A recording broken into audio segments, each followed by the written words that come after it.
बात है बहू। आज सुबह सुबह कचौरी समोसे जलेबियां बनाई जा रही हैं। कोई मेहमान आने वाला है क्या? माँ जी, आज संडे है और ये घर पर है, इसलिए आज उनके मनपसंद का नाश्ता बना रही हूँ। आज तो सुमित बहुत खुश हो जाएगा। सुमन बड़े प्यार से अपने पति सुमित के लिए उसका मनपसंद नाश्ता तैयार करती है और सीधा कमरे में ले जाती है। ये लीजिए, आज मैंने आपका मनपसंद नाश्ता बनाया है, खाकर बताइए कैसा बना है। अभी बताता हूँ। सुमित सुमन के हाथ से खाने की ट्रे लेता है और उसे जमीन पर फेंक देता है। ये आपने क्या किया? इस तरह खाने का कोई अपमान करता है? तुमने सोचा कैसे कि मैं तुम्हारे इन काले हाथों का बना हुआ खाना खाऊंगा? मुझे तुम्हारी शक्ल से नफरत है। समझी, अब दफा हो जाओ अपनी ये काली शक्ल लेकर। अपने पति सुमित की बात सुन सुमन रोते हुए नीचे आ जाती है, जिसे शशिकला देख लेती है। क्या हुआ सुमन बहू, तू रो क्यों रही है? तू तो सुमित का मनपसंद नाश्ता लेकर गई थी ना। सुमन शशिकला को सारी बात बताती है। बस अब बहुत हुआ। आखिरकार तू कब तक सुमित की बदतमीजी सहेगी? आज मैं उसे छोड़ूंगी नहीं। रुक जाइए माँ जी, आपको मेरी कसम है। दरअसल गलती उनकी नहीं, मेरी है। अगर मैं खूबसूरत होती, गोरी होती, तो वह कभी मेरे साथ ऐसा बर्ताव नहीं करते। मुझसे बहुत प्यार करते माँ जी। आखिरकार क्यों आपने सुमित जी की शादी मुझ जैसी काले लड़की से करवा कर उनकी जिंदगी बर्बाद कर दी? अपने पति के इतने बुरे श्लोक के बाद भी सुमन अपने काले रंग की वजह से खुद को ही इन सब का दोष देती थी।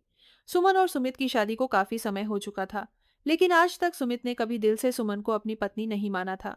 लेकिन सुमन सुमित से बहुत प्यार करती थी। ऐसे ही समय गुजरता है और करवा चौथा आने वाला होता है। कल करवा चौथ पर मैं कौन से रंग की साड़ी पहनूं, हरी वाली या लाल वाली? एक काम करती हूँ, सुमित जी से ही पूछ लेती हूँ। सुमन दोनों साड़ी लेकर सीधा सुमित के पास जाती है। सुनिए जी, कल करवा चौथ है, मैं कल कौन से रंग की साड़ी पहनूं, ये लाल वाली या ये हरी वाली? जो भी पहनोगी, लगना तो तुझे काली चुड़ैल ही है ना। हर बार की तरह सुमन सुमित को कोई जवाब नहीं देती और रोते हुए कमरे से बाहर आ जाती है। ऐसे ही रात गुजरती है और करवा चौथ का दिन शुरू हो जाता है। अपने पति की इतनी बदसलूकी के बाद भी सुमन सुमित के लिए करवा चौथ का व्रत रखती है और सभी सुहागन की तरह तैयार होकर करवा माता से अपने पति की लंबी उम्र के लिए प्रार्थना करती है। ऐसे ही रात हो जाती है। सुमन हाथों में करवा चौथ की थाली लिए अपनी सास के साथ छत पर खड़ी होकर सुमित का काफी देर से इंतजार कर रही होती है। सुमित कहाँ रह गया? अब तक तो इसे आ जाना चाहिए था।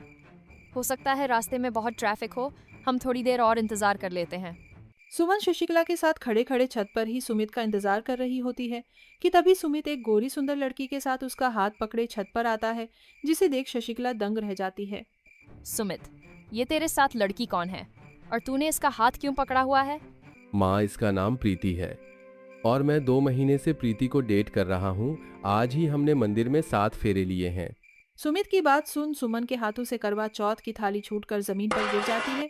तेरा दिमाग तो खराब नहीं हो गया है? क्या बकवास कर रहा है तू? तेरी हिम्मत कैसे हुई अपनी पत्नी के होते हुए किसी और लड़की से शादी करने की? मैं तुझे छोड़ूंगी नहीं। सुमित की बात सुन सुमन उसका हाथ पकड़ते हुए उसे प्रीति से दूर करने लगती है कि तभी सुमित सुमन को धक्का दे देता है। सुमन छत से नीचे गिरने वाली होती है कि तभी शशिकला उसे पकड़ लेती है। सुमन बहू, तू ठीक तो है ना? सुमित, तेरा दिमाग तो नहीं खराब हो गया? अगर वो गिर जाती तो? गिर जाती तो अच्छा होता, हमारी लाइफ का सबसे बड़ा कांटा तो खत्म होता। बहू रो मत। सुमित ने जो किया है मैं उसके लिए उसे कभी माफ नहीं करूंगी। मैं अभी पुलिस को कॉल करती हूँ। तुझे न्याय जरूर मिलेगा। माँ जी, सुमित आपके इकलौते बेटे हैं। अगर वो जेल में चले गए तो आप उनके बिना कैसे रह पाओगी? ये तो मेरी किस्मत में लिखा था। उसे कौन बदल सकता है? आज करवा चौथ के दिन मेरे पति ने बहुत सारा तोहफा दिया है। तो क्या माँ, आप मुझे अपने इकलौते बेटे को जेल में बंद करवाऊंगी? इस काली कलूटी के साथ रहने से अच्छा था मैं किसी कुएं में कूदकर अपनी जान दे देता। आप मानो या ना मानो, अब प्रीति ही मेरी पत्नी है। सुमित डार्लिंग, मेरे सर में बहुत दर्द हो रहा है, चलो हम अपने कमरे में चलते। प्रीति सुमित का हाथ पकड़ती है और वह दोनों कमरे में चले जाते हैं। वहीं सुमन के तो जैसे जिंदगी उजड़ गई थी।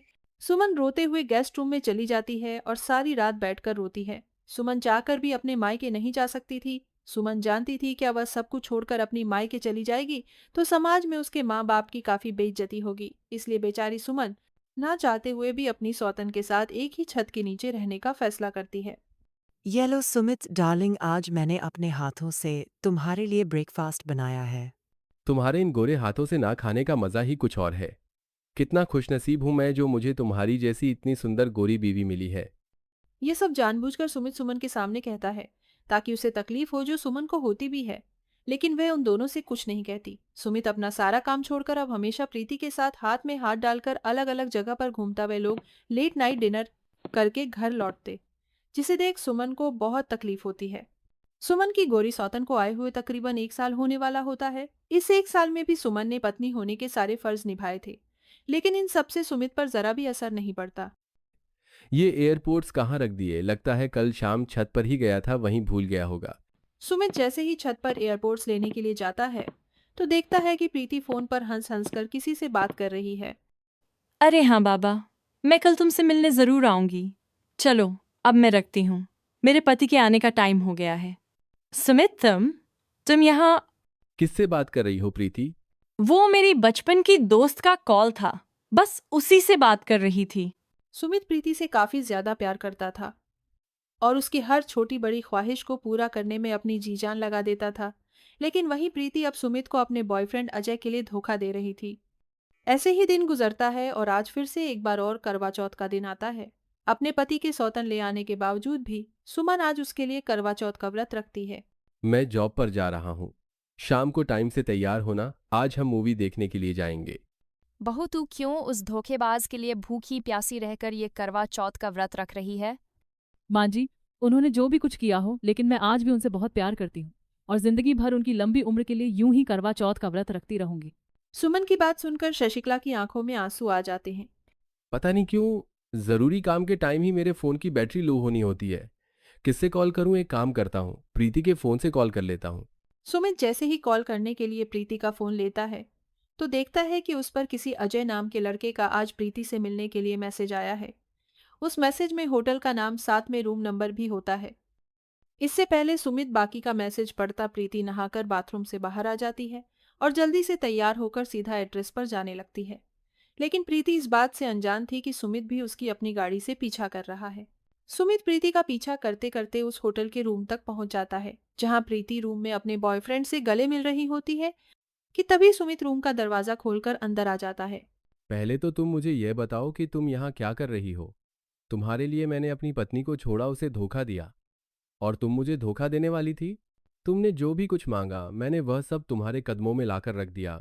खुद से ज्यादा तुम पर भरोसा करके तुम्हें प्यार किया, लेकिन तुमने मुझे यह सीला दिया है। सही कहते हैं, जैसा करोगे वैसा भरोगे। भगवान ने मुझे मेरे किए की सजा दी है।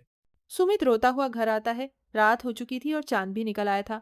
सुमन सुमित की फोटो लेकर अपना करवा चौथ का व्रत पूरा करने वाली होती है कि तभी सुमित आ जाता है। सुमन, मुझे माफ कर दो सुमन। मैंने जो तुम्हारे साथ किया, आज भगवान ने मुझे उसकी सजा दे दी। तुम्हारे काले रंग से नफरत करके मैंने जिस गोरी लड़की से प्यार करता रहा, वो तो न जाने मुझे कब से धोखा दे रही थी। मैं तुम्हारी माफी के लायक तो नहीं हूं, लेकिन भगवान के लिए मुझे माफ कर दो, मुझे आखिरी मौका दे दो। मैं बहुत शर्मिंदा हूं सुमन, बहुत शर्मिंदा हूं। सुमित सुमन के पैरों में गिरकर हाथ जोड़कर उससे माफी मांगता है, जिसे देख सुमन सुमित को उठाते हुए कहती है। ये आप क्या कह रहे हैं? पति तो परमेश्वर के स्वरूप होते हैं। उठिए, मुझे विश्वास था कि एक दिन आप मेरे पास जरूर आएंगे और मुझे दिल से अपनी पत्नी स्वीकार करेंगे। सुमित सुमन को गले से लगा लेता है। करवा चौथ पर सुमन ने अपने पति को खोया था और वहीं दूसरे करवा चौथ पर सुमन ने अपने पति को वापस पा लिया था। सुमन खुशी खुशी अपना करवा चौथ का व्रत पूरा करती है और अब दोनों पति पत्नी प्यार मोहब्बत के साथ खुशी खुशी रहते हैं।